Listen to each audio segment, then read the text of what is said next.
अगर आप दुर्गा पूजा या नवरात्रि उत्सव को मनाते हैं, तो संधि पूजा या शोंधी पूजा के बारे में आपको बहुत अच्छी तरह से पता होना चाहिए। अगर आप बंगाली है या नॉर्थ इंडियन है, इन शॉर्ट अगर आप दुर्गा पूजा या नवरात्रि मनाते हैं, तो संधि पूजा या शोंधी पूजा के बारे में आपने जरूर सुना होगा। क्या होता है? अश्विन महीने की शुक्ल पक्ष में जो अष्टमी और नवमी तिथि आती है, उसके बीच जो समय है, जो संधि काल है, उसको हम संधि पूजा कहते हैं या शोंधी पूजा कहते हैं। जब अष्टमी तिथि जा रही है और नवमी तिथि बस आ ही रही है, वो जो जंक्शन है, वो जो संधि काल है, बस 48 या 48 मिनट्स का एक टाइम पीरियड होता है। वो संधि पूजा या शोंधी पूजा का तिथि कहलाता है। कहा जाता है जितने दिनों तक दुर्गा पूजा चलती है या नवरात्रि चलती है, तो ये जो संधि पूजा का टाइम पीरियड है, यही सबसे पावरफुल और सबसे ऑस्पिशियस मुहूर्त होता है। पुराणों में कहा गया है कि यही वो समय है जब देवी अपने पूर्ण शक्ति से प्रकाशित हुए थे। इस समय वो महिषासुर से युद्ध कर रहे थे और वो युद्ध इतना भयंकर हो चुका था कि महिषासुर अकेले देवी दुर्गा को पराजित नहीं कर पा रहा था।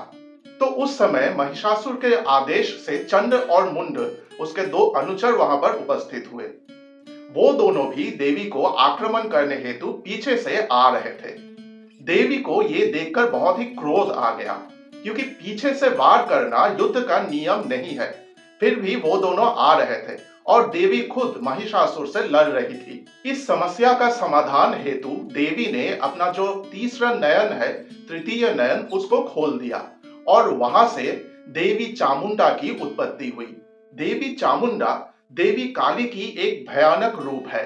देवी चामुंडा उस वक्त वहां प्रकट होकर चंड और मुंड का निधन किया था और उसके बाद देवी दुर्गा बहुत आसानी से महिषासुर का निधन करने में सक्षम हो गई थी। यही खासियत है संधि पूजा का या शोंधी पूजा का, क्योंकि उस समय देवी अपने असली रूप में अपने पूरे शक्ति के साथ वहां पर प्रकट हुए थे।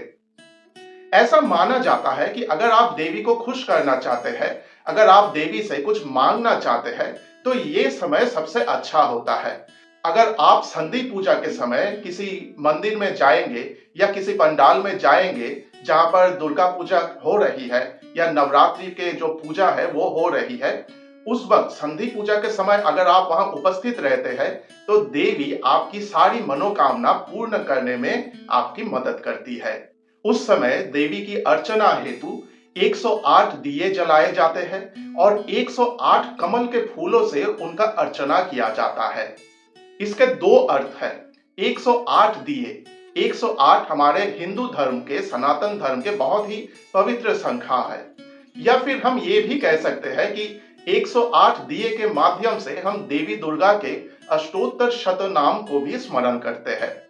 और कमल के फूल, ये जब विकसित होता है तो बहुत अच्छा दिखता है। कमल के फूल ये सिग्निफाई करते हैं कि देवी की जो रूप है वो बहुत सुंदर है, बहुत कोमल है। और ये भी सिग्निफाई करते हैं कि हमारे शरीर के अंदर एकदम ऊपर हमारे मस्तक में जो सहस्रार चक्र है, वो भी हम कमल के फूल के माध्यम से सिग्निफाई कर सकते हैं। क्योंकि कमल के फूल जब खिलता है, सहस्रार भी उसी तरह खिलता है। तो अगर आप देवी से कुछ मांगना चाहते हैं या फिर यूं ही देवी की दर्शन करना चाहते हैं, तो संधि पूजा का वो जो समय है वो बहुत ही अच्छा समय होता है। उस वक्त अगर आप देवी को प्रणाम करेंगे तो आपके साथ सब कुछ भला हो जाएगा। ऐसा मैं नहीं कह रहा हूं, ऐसा देवी महात्मा में कहा गया है। तो अगली बार अगर आप नवरात्रि पालन करना चाहेंगे या दुर्गा पूजा पालन करना चाहेंगे, तो संधि काल में मां के सामने पहुंचने का प्रयास जरूर कीजिए।